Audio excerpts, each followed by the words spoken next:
Jalin, I keep I was asking Coach Meyer today and some other guys, does he feel like you're due for a breakout game?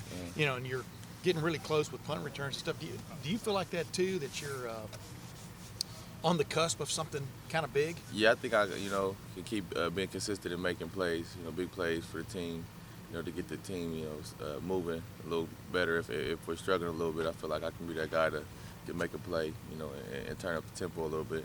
Mm-hmm. And something I always wanted to ask you, when you're eyeballing a punt coming down, what is going through your mind? Well, now that I've gotten a little bit more comfortable than I was last year, I just really I make sure the ball is where I can catch it and far enough away from the punt team so I don't get hit. You know what I mean? Mm-hmm. And so I just really just look where I can go until the ball gets to me, and then I look up and catch it and run where I can get. Do you see things even as you're catching it? Or are you picking up glimpses of guys of what's coming at you? That's what I mean by that. I look up and then I look down. I mostly look down, to see where everybody's coming from, and then at the last minute I look up right when the ball's coming right there and catch it. When did you know you had that ability to, in essence, play center field like that? Right. I mean, to play the punt's one of the toughest. Catching a punt's one of the toughest things in sport. When did you realize you had the ability to kind of do that and almost coolly, nonchalantly? I mean, I just kind of had to, practice. This is all about practice. We practice hard at that now.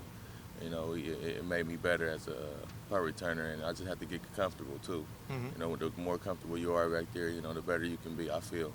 And so, the more comfortable I am, the better I can be. Hey, Jalin, in the preseason, what kind of plays was Noah Brown making? Mm-hmm. I mean, how big of a loss? I mean, it seemed like it was a huge loss, but like, was he just doing things in practice that were like unbelievable to everybody? I mean, what was he doing? Oh, he was just, he was one of the more consistent receivers that we had in the preseason and in the summer camp. He made big plays every day. He made the plays that made him definitely one of the top receivers that we would have had coming into this year. So losing him, we had to, rebuild and find that other playmaker that was going to replace him. You know what I mean? And that's a hard thing to do once you have, the playmakers that you solidify like Mike, Braxton, things like that. Then you have Noah. He had found his role, and he got hurt, and he had to be replaced. So that was a hard thing for us to do. You guys are calling this the. How big a grind has this season been, Jalin? Coach talked again about embracing the grind. Is Right. there any fun in this? I mean, Oh, it's definitely fun. I have fun every day. With the guys, we have fun with each other. But when we go out there and practice, it's always a grind. We want to get better each and every day. We want to win a championship in November, and that's what we grind for. So yeah, it's definitely a grind, but it's definitely all fun. what is that balance like? Or the payoff is, Yeah. is game day. Well, right now there's really no balance. It's football season, so we want to take care of the football things and of course academics. But it is football season, and we do grind for football season and to make it happen. What makes it a grind on the practice field? Is it just go, go, go? What is it about the actual practice that is the grind? It's probably we do just go all the time, and we just he wants us to be the best team in the country, so we practice like we want to be, and we want to be that too. So when we get that through our heads and we practice like that, that's why it's so much of a grind. Jerry, what do you expect from JT this week? I mean, obviously he talked to the team, all last week and stuff like that. But what do you anticipate his return is going to mean? I guess to this football team, the offense in particular. I think it's going to be a good thing. Like I feel like he's proven himself, to be a great player every time he steps out there on the field. So. We're looking forward to having him back with the offense and with the team. This is the grind. Last year was a chase. Any Right. difference in the mentality and the attitude? This year, I think we just have more of a target on our back, just because of, we did win the championship last year, and people were trying to beat us each and every week. So I feel like this year is hard each and every week just because of that target we do have on our backs. You mentioned winning championships in November, and I know Coach Meyer always talks about that. I mean, calendar's flipping, and there's Right. 3 games left in this regular season. Does it feel different around here, or what's it? What is there a difference? Does it feel more serious at practice? What is it like around this time of year when you only got 3 games? Oh, it's definitely more serious. You can definitely tell those guys that take it more serious, and those who don't. And I think it's a big thing of what we do here and how we train. We train for championships in November, like you said, and it's come down to that right now. So it gets more fun to me, I think, just because this is what we live for. Jalen, You mentioned what's going through your mind this year now that you're more comfortable with punt returns. What was going through your mind last year when you were out there returning punts? I just wanted to catch the ball. That was the biggest thing, just catching the ball. And I think, with me not being comfortable catching the ball, it made it, nervous for me and obviously nervous for all the fans. So I felt like, with me being more comfortable, everybody can be more comfortable and we can all relax. earlier today, Coach Meyer called you the best blocker on the team. What's changed from last year? I think Evan Spencer left. That's a big change. I learned a lot from him, and I just wanted to go out there and contribute to the team as much as I can. As I can. What Yeah, was it like going without a JT Barrett pregame pep talk last week? Because that was the first time in a long time he'd gone without speaking to the offense before the game, correct? Yeah. Yes, I think so. He said a couple words to us, but he also did come and speak to us at halftime. So he was with us and was around us and kept giving us encouragement. I think that it was a good thing that he was there just because he is that leader, excuse me, of the offense, and he helps us gets us rolling. Who spoke before the game in his absence? I'm not sure because I was in the bathroom. Okay. Jalin, you go from not starting the first or not playing the first game to Coach Meyer called you one of the leaders of the team. What's the transformation in yourself? How have you gone from that to where you are right now?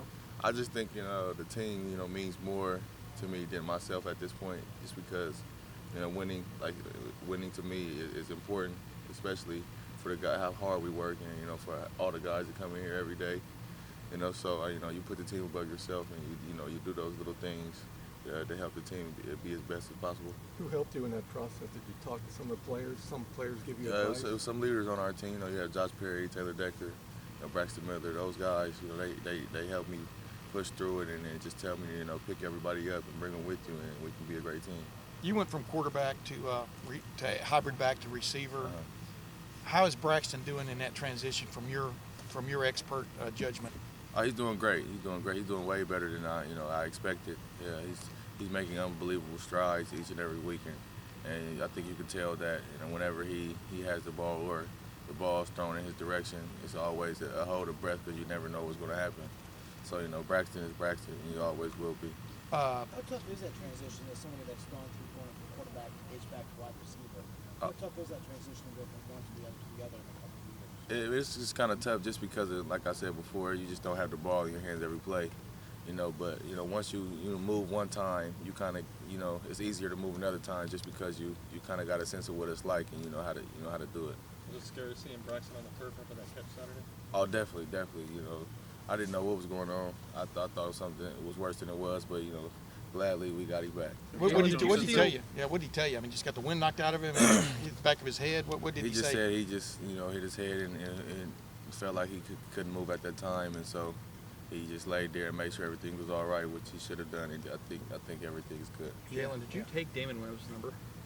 No. You joke with him about it because he's I think he's number 3 now. Yeah, he's number 3 because I don't know what happened, honestly.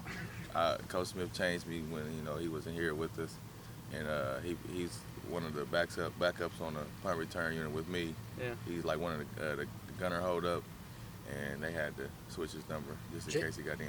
Jalin, with everything that's happened at the quarterback position and last week, kind of a question mark above it again. Now that JT's going to be the starter again this week, does it feel like everything's just kind of, you guys have moved past what happened last week and are just back to normal now? Oh yeah, definitely. I think people learn from mistakes, and you can fix a mistake. So that's the biggest thing about that. We fix the mistake, move on, and look forward to this week coming up. Jim, but against Rutgers, second half against Penn State and stuff, what is different out there on the field when JT is running the show? I mean, there seems to be a rhythm to things, just for observing from the press box. But when you're out there on the field and stuff, why has it become more consistent or more rhythmic, I guess? Yeah, I don't know. JT and Cardell too both great players, so that's hard to tell.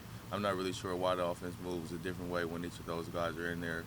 I just do my job and to the best of my ability and try to make plays for each of the quarterbacks that are in. So whichever quarterback goes in, I'll play my heart out for it. So I'm not really sure what makes that difference. But can you feel a defense playing y'all differently when JT's in there from the standpoint of the running threat, the option threat. Well, I mean that's obvious. You know, Yeah. they're going to play different to a better running quarterback, just as if Braxton was playing. You know, so you always have to take that into perspective. You know, the different attributes that JT brings to the table. Speaking of Braxton, there was Last a lot of question for speculation last week that he'd be throwing the ball. And Right. what happened there? Was that a little bit of smoke screen, like Nah. just having fun? You know, I think if Braxton was called to do that, he could. You know, he's clear to throw and everything like that, and he can make it happen. You know, I just think that Coach Meyer wants to do everything we can to win, and Cardale was doing doing his job out there, and we won the game. So I don't think he was going to throw any other smoke screens out there to you. Did you expect him to throw more? Braxton? Yeah. Oh no, I didn't really know what was going to happen. I mean, if he would have, it would have happened, but I'm not sure. All right, thanks everyone. Good Coach Pickle. Thank you guys. Thanks, Jalin. No You can problem.